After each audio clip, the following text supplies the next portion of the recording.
We spend so much time planning for our lives, right? Especially our finances for retirement. But what about a plan for the very end? Today, we're going to dive into this really interesting Japanese philosophy that tackles this exact thing. And it's not about being grim or morbid. It's actually about finding a way to live a richer, fuller life right now. Okay, let's get into it.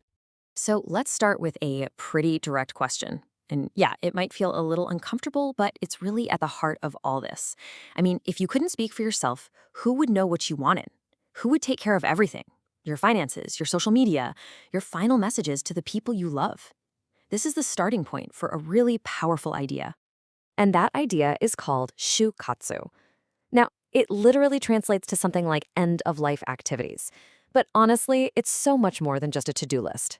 Think of it as a philosophy, a proactive way of looking at things.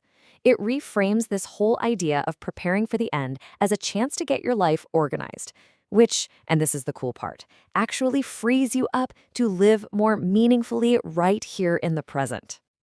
But you might be wondering, why did this whole philosophy even become a thing? Well, to really get it, we have to look at a pretty serious social issue that's been casting a shadow over modern Japan. It's an issue that really shows why this kind of planning isn't just a good idea, it's become urgent.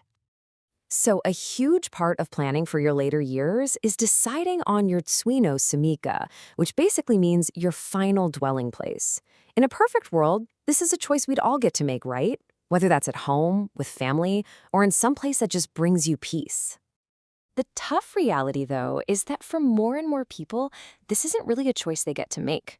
Financial anxiety, not having enough saved for retirement. It means that your final home might end up being just a small, cheap apartment you picked out of necessity, not desire. And that economic pressure? It's really the first step down a path toward isolation. And you can see how this chain reaction happens. It starts with money problems like wages not keeping up. That leads to people getting married later in life, or maybe not at all, which kind of weakens those traditional family support systems. And that, in turn, can lead to older people becoming more and more socially isolated, which all builds up to this really tragic outcome. That outcome is called Kodokushi, or lonely death. It's a term for when someone passes away completely alone and isn't found for days, sometimes weeks, or even longer. It's just a heartbreaking symptom of a society where people are, falling through the cracks. Now, what's really fascinating here is how this connects to a cultural value. In Japan, there's this deeply ingrained virtue of not wanting to be a burden on anyone. And that's an admirable thing, right? But it can have this devastating, unintended side effect. Because in an effort to not trouble anyone, people can pull back. They isolate themselves. And that can lead directly to a lonely end. And this is exactly where Shūkatsu steps in as this powerful solution. At its core, its goal is just deeply compassionate. It's about proactively getting your affairs in order to make things as easy as possible for your loved ones, to minimize their emotional stress and financial burden.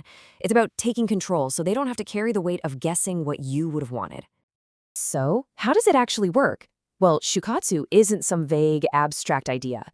It gives you a really solid framework for organizing your life's data into 3 key areas. It's a real plan for creating peace of mind. So these are the 3 pillars. First, getting your financial and, importantly, your digital life in order. Second, making your medical and nursing care wishes crystal clear. And third, attending to your relationships and the final messages you want to leave behind. Let's break each of those down. All right, pillar 1 is all about clarity. This means making a simple, straightforward list of your assets, bank accounts, insurance, all that stuff. But it also means tackling digital shūkatsu, getting your online life sorted out. I mean, think about it. All your photos, your accounts, locked behind passwords your family can't access, that's a whole new kind of heartbreak. And a legally binding will? That's not just about who gets what. It's a final act of care to prevent arguments and pain later on. The second pillar is all about your personal dignity, your autonomy. This is where you make your wishes known in a living will. Do you want life-sustaining treatment? Where would you prefer to be cared for if it came to that? The crucial thing here is that these incredibly difficult decisions aren't left for your family to make in a moment of crisis. It's your choice, made ahead of time. And pillar 3. This is where the legal side of things meets the deeply personal. A will, as we know, is legally binding. It distributes your assets, it prevents legal battles. But Shūkatsu adds another tool to the box, the ending note. Now, this document has 0 legal power. Its purpose is totally different. It doesn't distribute assets, it distributes memories, it shares gratitude, it communicates all the things that are in your heart. And that's why the ending note is so often called the ultimate gift you can leave.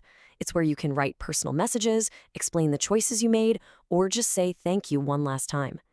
It's the part of the plan that provides that emotional closure and comfort right when your family is going to need it the most.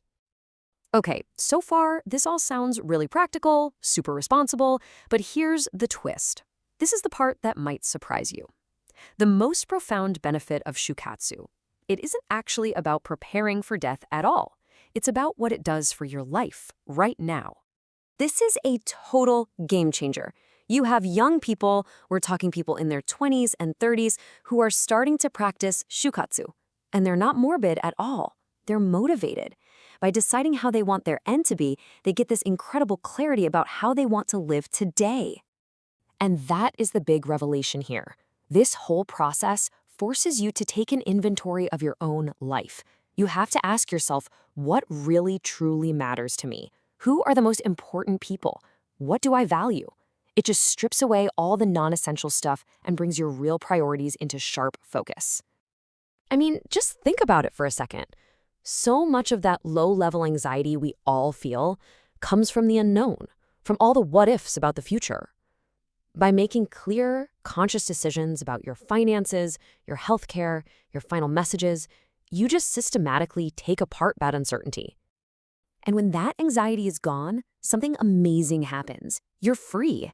You're empowered to stop worrying so much about someday and to start really living, to maximize your enjoyment of the here and now.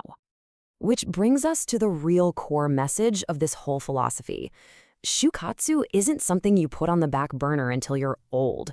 Its real power is unlocked when you start now, no matter how old you are, because you're using the end of your life as a lens to bring your present into this beautiful, sharp focus.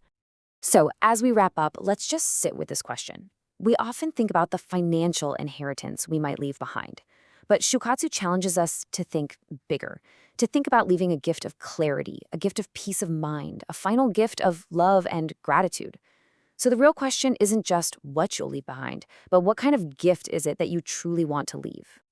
At the end of the day, the goals of Shūkatsu are simple and powerful. It's about protecting your own final dignity. It's about securing your family's future by taking away the burden of guesswork. And maybe most important of all, it's about unlocking the freedom to live a much fuller, more intentional life. Not someday, but starting today.